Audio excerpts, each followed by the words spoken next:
দাদা দাদা ইয়ে করে না মান্নু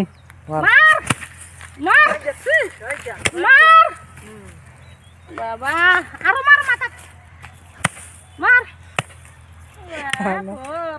কত বড় দেখছেন, কত বড় সাহস।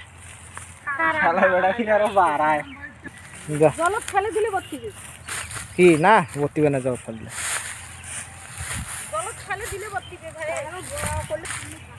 এই ধানের কারির মধ্যে এগুলো থাকে। এই যে আগে একগুলো ছিল না রাসেল ভাইপার, মাঝে যে বন্যা হলো রাসেল ভাইপার ছিল। এই ধানের ধানের এই আটির ভেতরে ধানের গাছ আটি বান্ধিয়ে যাই, তখন এই সাপগুলো বের হয়।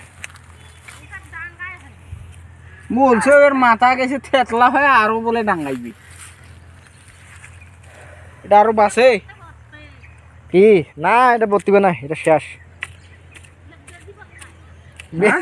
বেজি বত্তায় বেজি আসি ফির কি করে? হ্যাঁ, কিন্তু এর আগে যে বন্যা হলো কোন জায়গায় গতবারে, হ্যাঁ, রাসেল ভাইপার নামে একটা বিষাক্ত সাপ। ওই সাপ মনে করেন যদি কামড় দেয়, হ্যাঁ, তাহলে এই যে এই আটি যে বান্ধি দিচ্ছেন বুঝছেন, এই আটি বান্ধিবে যেমন সাপটা বাড়াইছে, ওইরকম আটি বান্ধবে যে ওই সাপটা বের হয়েছে। ওই সাপটা দেখতে ওই যে অজগর সাপের মতন ডোরা ডোরা গোল গোল কালো, বুঝছেন।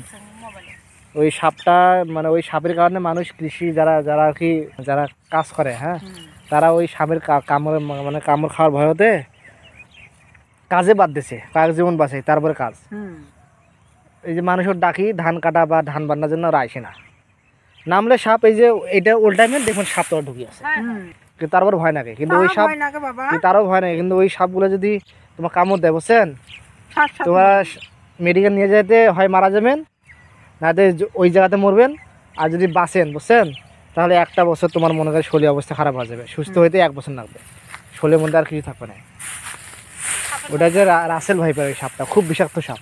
আর ওই সাপ মনে করেন এই যে এই সাপটা যেমন দেখেন না, যে মারার সঙ্গে ফেনা তুলতেছে, ওটা আরো ঘিসিয়ালো হয়,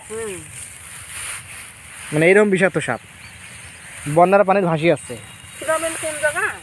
যারা কৃষক, হ্যাঁ, যারা কৃষক তারা এই জন্য আর কি যে এইরকম ধান ফেলা থাকে, ওই সাপের ভয়তে অনেকে লাঠি নিয়ে যায়, কাজ করবো যে লাঠি নিয়ে যায়, অনেকে হাতে কাইসে তো থাকে, তারপরে ভয়।